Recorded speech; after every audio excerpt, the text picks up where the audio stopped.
प्यारे देशवासियों, नमस्कार। एक माननीय सर्वोच्च न्यायालय ने अच्छा फैसला दिया है कल, मैं उसके बारे में आपसे चर्चा करना चाहूँगा।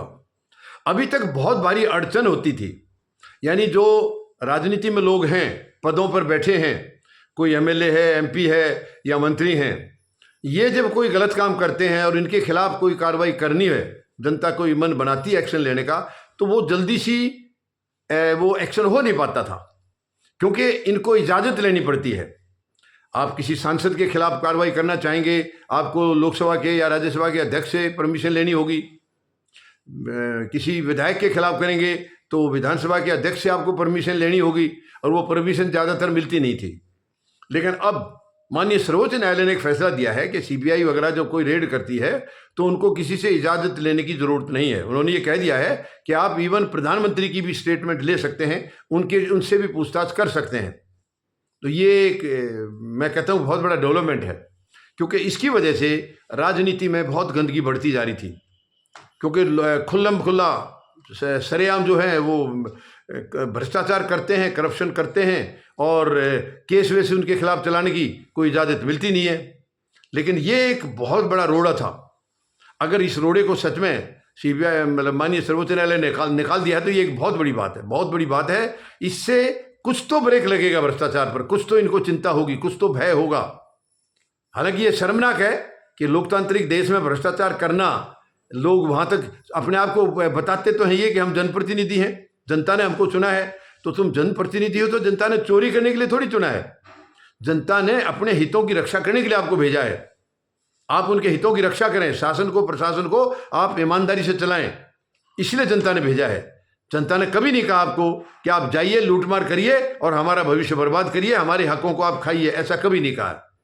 तो ये तो अपने आप ये अपना एक लाइसेंस समझ लेते हैं कि जब ये चुनकर चले गए तो अब इनको लाइसेंस मिल गया है, कुछ भी करो, लूटो खसोटो, कुछ भी करो, देश को बर्बाद करो। ऐसा नहीं है, लोकतंत्र में कहीं इसकी जगह नहीं है, कहीं जगह नहीं है। और राजनेता एक्चुअली ये काबू में आते नहीं थे, जनता विरोध भी करती थी तो उन्हीं के खिलाफ वो एक्शन ले लेते थे।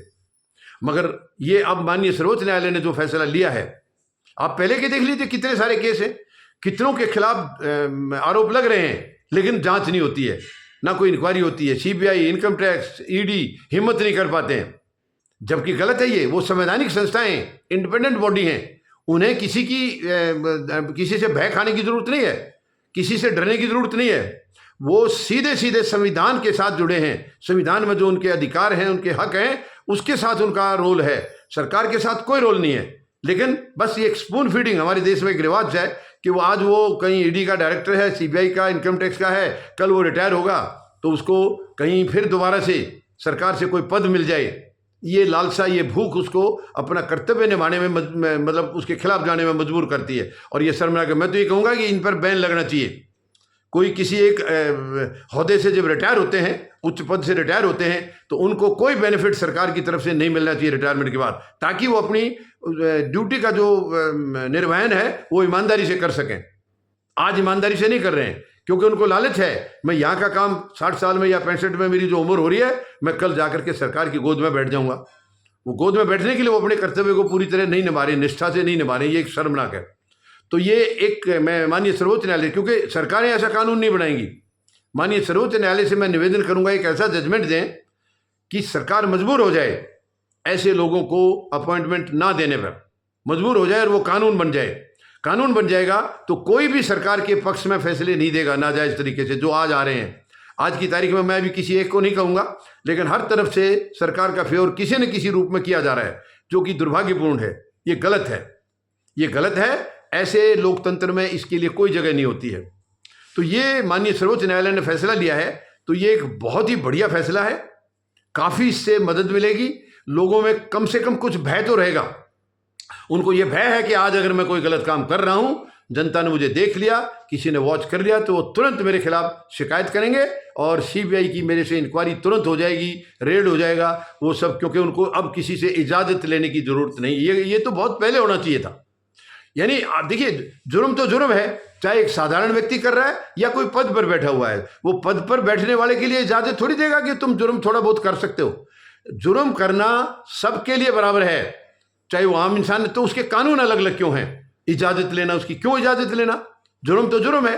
तो ये बहुत अच्छा हो गया, ये बहुत पहले फैसला लिया जाना चाहिए था, लेकिन देर आए दुरुस्त आए। मैं माननीय सर्वोच्च न्यायालय के इस फैसले की सराहना करता हूँ और मैं बहुत बहुत धन्यवाद करता हूँ कि इससे हमारे भ्रष्टाचार पर कुछ तो ब्रेक जरूर लगेगा, कम से कम कुछ भय तो जरूर होगा। तो ये मैं निवेदन करूंगा माननीय सर्वोच्च न्यायालय से कि इस किस्म के और भी कई फैसलों की, कई जजमेंट्स की जरूरत है। कृपया जो सरकार नहीं बना पा रही है, क्योंकि सरकार को तो दुकान चलानी है, सरकार राजनीति नहीं कर रही। कोई भी सरकार है वो अपनी राजनीतिक दुकानें चला रही है, राजनीति नहीं कर रहे, वो राजनीतिक दुकानें चला रहे हैं। तो उनको रोकने के लिए कई चीजें हैं जो माननीय सर्वोच्च न्यायालय फैसला दे सकते हैं। एक तो ये पाला बदलने वाला, ये बहुत ही खतरनाक है।